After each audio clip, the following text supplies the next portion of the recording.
So when this trailer actually dropped, everybody hopped on that hype train, the bandwagon for Ananta, right? And I can see why. After you saw the trailer, it was just like, bro, like, you know, like the world seems so alive. But there was one issue that we all kind of had in the back of our heads. This whole thing is pre-rendered. And unfortunately, what happens with pre-renders slash cinematics are, they are quite literally cinematics. They're just meant to kind of show off a flashy little video, but it's not actually what the game looks like. So we're hoping that's not the case, and we're hoping the engine actually does run like what we're seeing here. So that's the biggest concern so far. And we have seen gameplay earlier, like a long time ago. And I do want to say, I'm assuming this is what the game will look like in terms of its engine. Even then, I'll still be shocked if this is really how it looks, right? The Unity engine pretty much is known for looking how it looks, even if it is like a cutscene. But is it gonna play? Is it gonna have the same kind of mechanics, the same kind of movements, you know, that nice smooth movement to it? But I will say in this trailer, check this out, right? We got this part right here, where he actually turns on them and starts shooting them. What the Spider-Man swing looks like gameplay. The shooting looks like gameplay. After this part, we get here. Looks like her burst animation. Looks like she's fighting. Her burst animation, her alt animation. Fighting a boss, right? The driving. Right here, she gets hit back. So people are kind of going back and forth like, is it all pre-rendered? Is it real? Like, is it sick? Or is it just like a debate? We've seen both stories before of like a game where they have a trailer and it's like, we got debated. It doesn't actually look like that for real. Then we got times where it's like, oh shoot, that actually did look like the actual trailer, right? And I want to point this out. Look very closely here. Here's a little stealth section, right? Look at the barrels right here.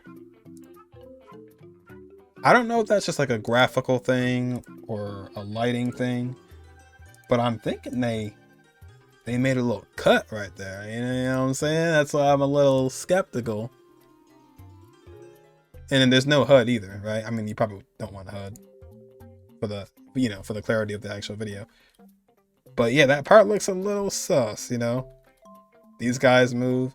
So it's not so much, is the visual gonna look like this? Because I don't even care really. If the graphical assets are like brought down a little bit when the actual game comes out, that's fine.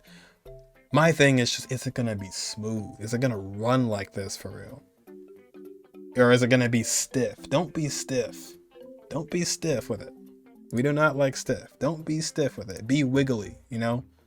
Be bouncy. Like, don't be stiff with it. We don't wanna, you know, have a game come out and everything is just like moving like stick figures, you know what I mean?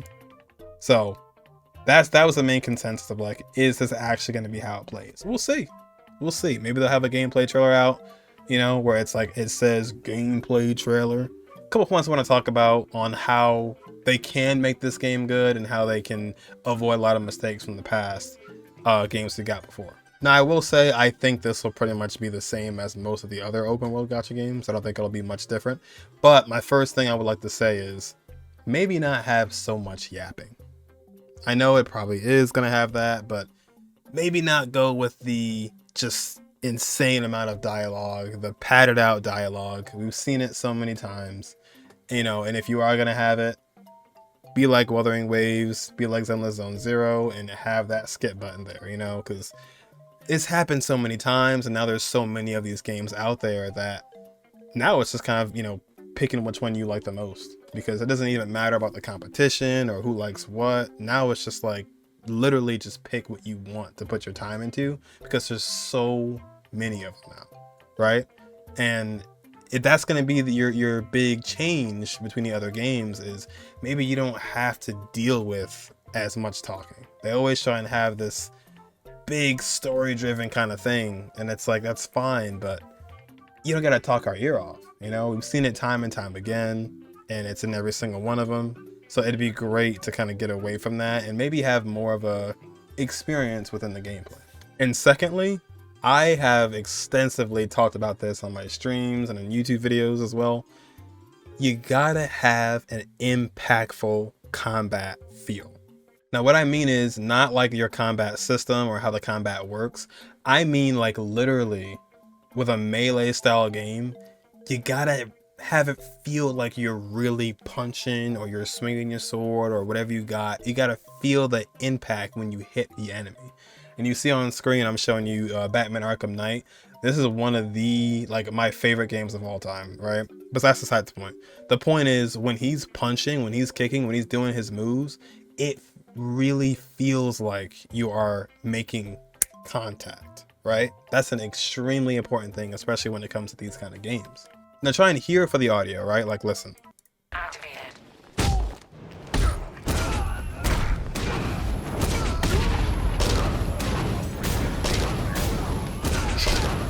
See what I mean? Like, it feels like you're knocking people out, right? That's what you should be striving for. Going back to the actual gacha space, I'll say Wuthering Waves in the beginning, they had the issue where they didn't actually have that meaty, like, impactful feel. And shout out to Kiro Games for actually listening to their fan base. They actually listened, right? And they went back and they made changes. They literally had that within their notes of like, hey guys, we know there's not much of an impactful feel to the hits. We're working to change that. And they did. They did a great job. So now, you know, when you're in combat, it really feels like your hits are connecting, right? So people describe it as floaty when it doesn't feel like you're connecting your hits. When you're kind of just like punching the air, you know, or like you're just swinging out the air. It doesn't feel like you're really connecting your hits. And that's been said about NTE. I haven't seen much of it, or it never got into the beta at all, so I don't know much. But like Honkai Impact 3rd, people say can kind of feel floaty, you know.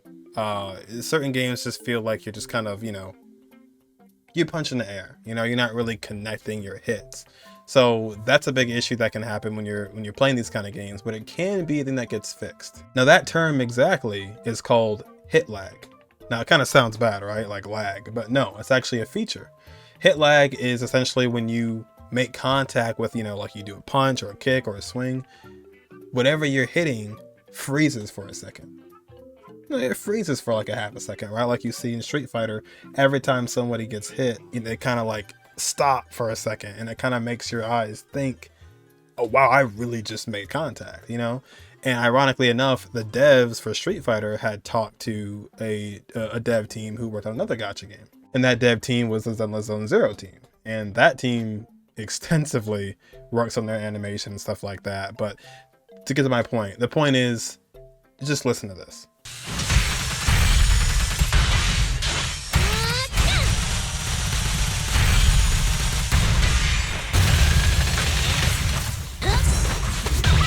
Feel the impact? You see what I'm saying? So you get it, right? Just make sure your audio and your visual sync together to really make it feel like you're making contact in your combat. And on the topic of combat, that quite literally is one of your most important features of your game.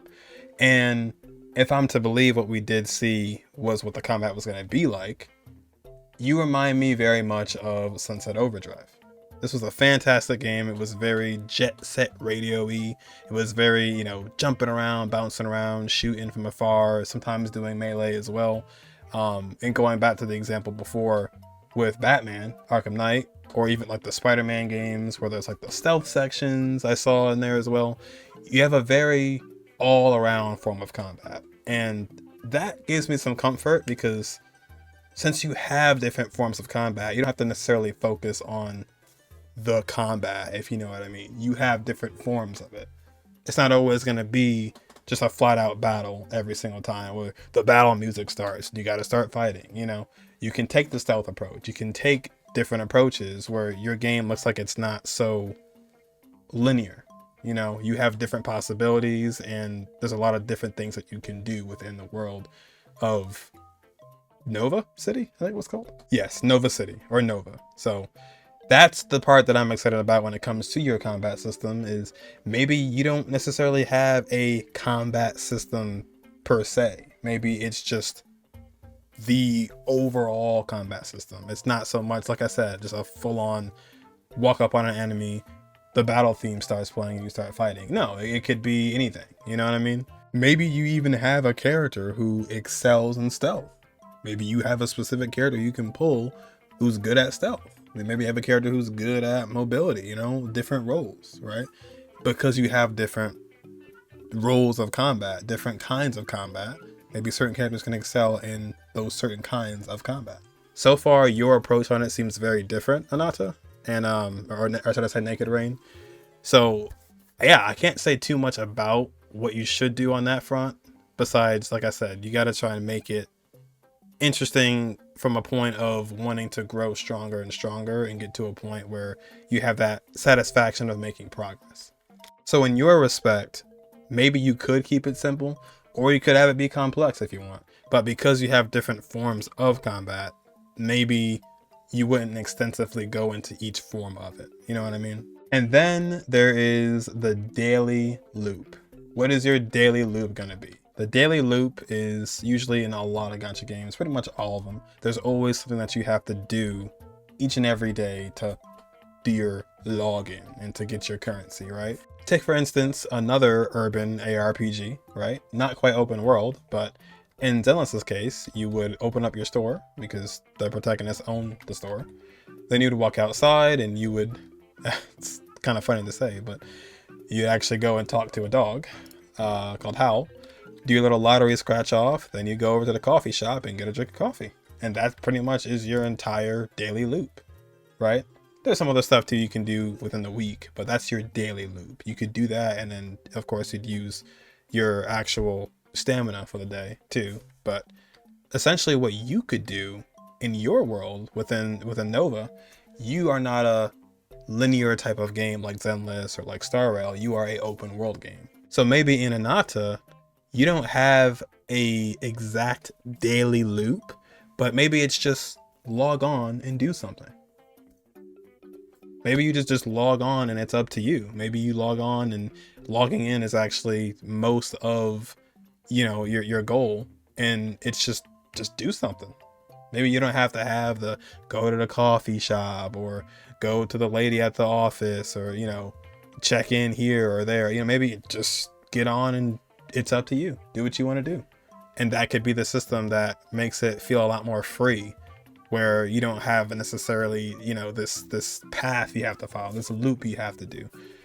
Everybody's loop could be different. And that's what these games are kind of doing a little bit in a way, where there's different options, or like maybe just use your stamina for the day and stuff like that. But yeah, you can make that change where just do something. You have a big open world, right? A big open world. So use it. And just a small thing I want to talk about, music. Music is not the most important thing for your game, but music is a very important part, at least if you're asking me. Because music is something that can drive people in from not even knowing about this kind of stuff.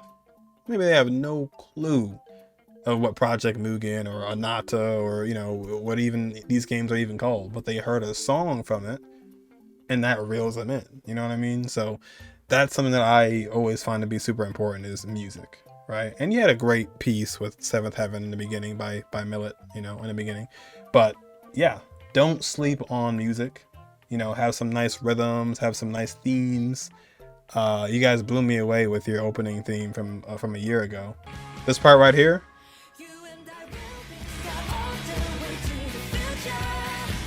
I have this song on my phone. Listen to it from time to time. Love this song, right?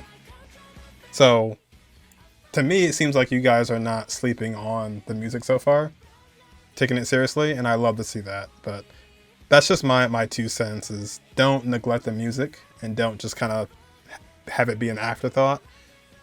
Always try to make sure you're putting out music that, you know, is soothing to the ears. Whether it be soothing, whether it be exciting, whether it be like this. Just don't ever sleep on the music. It's trust me, it'll take you a long way. I do have about 2 concerns, right? My only 2 concerns. One, you guys are under the company of Netease. So it can be a little shady. It can cut some corners. It can do some, you know, some shady stuff. So some people don't trust it, and that can be a bit of a problem. I don't know if they're backing your game as they should be, you know, if it's funded correctly or appropriately. So just, I hear that company name and I kind of get a little iffy about it, you know. I think I only know the Narcata Blade Point game is under them as well. So that can be something that's a little scary because maybe you guys are not getting the appropriate attention and stuff like that. So that's my only big concern is Netease.